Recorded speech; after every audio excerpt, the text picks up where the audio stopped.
Welcome back to another video. This one is on the subject of space as a function of design. We've discussed positive and negative space as a governing principle of design. Now we're going to talk about it as a tool of design or composition, as well as a tool of drawing. The graphic designer typically has two-dimensional space to work with. We rarely have that third dimension, which is depth. But we can create that illusion, and that is our superpower. And so, right off the bat with this image here, as we're looking at the foreground warm green on that meadow, that hillside, and then we look at the foothills in the middle ground where the greens are cooler, and then we look into the distance and see the blues and grays of those snow-capped mountain peaks, along with the even cooler blues and grays of the sky, and we see the artist creating the depth of space. A simple overlapping of shapes helps this watercolor to have a sense of the depth of space. Also, cool to warm colors, relatively speaking that is, aids in establishing that desired depth of space.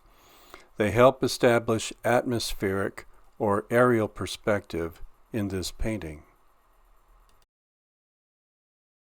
And here I've annotated the painting to try and give us a sense of what that is. The pink lines horizontally are showing the overlaying elements of the landscape that are in front of or behind each other. And then we have the vertical pink lines that I've drawn trying to indicate size relationships of trees and foliage growing. They too recede into that depth of space. They get smaller and smaller.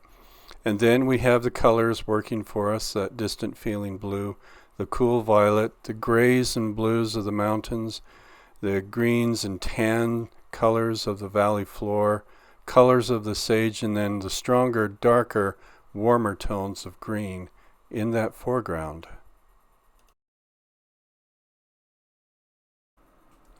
Linear perspective has some unique elements to it. The artist is relying on converging lines or edges to trick the eye into seeing a flat plane as deep space, as illustrated here in this digital rendering of the open country of central Utah landscape.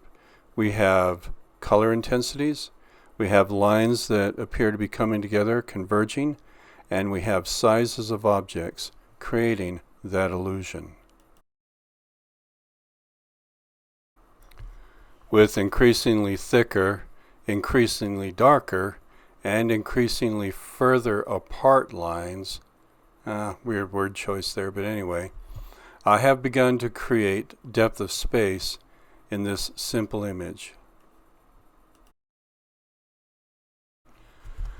So what you're now seeing is I'm adding the color green. It's light, it is grayed out in the distance, is becoming darker and more intense as we go into the foreground, and we begin to see it feeling like it wants to come forward in the depth of space. Just adding to that illusion.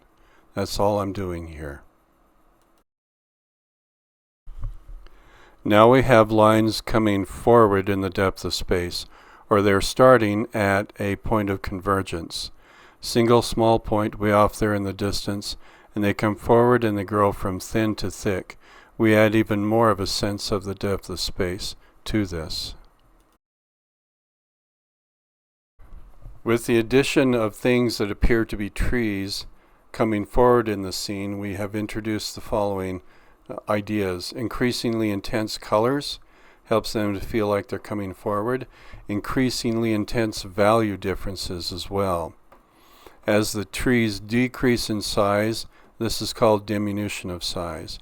And then the poles that I've drawn in, they are going back in a very rhythmic, very logical, very calculated manner. And this is called transfer of scale. That's another way of creating depth of space.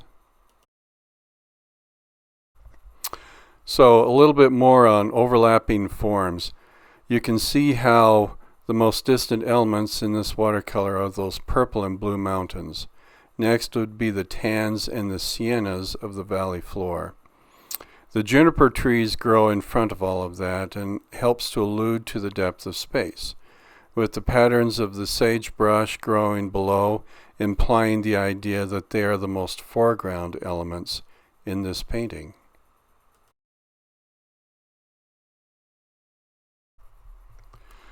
Feel free to pause this video and write down some thoughts on how the artist has created the illusion of the depth of space in this painting.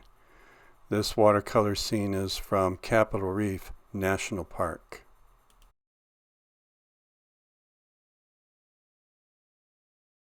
I think we've used this painting in a video earlier, but how has the artist used space in this watercolor? This is entitled Sunset on the Family Farm.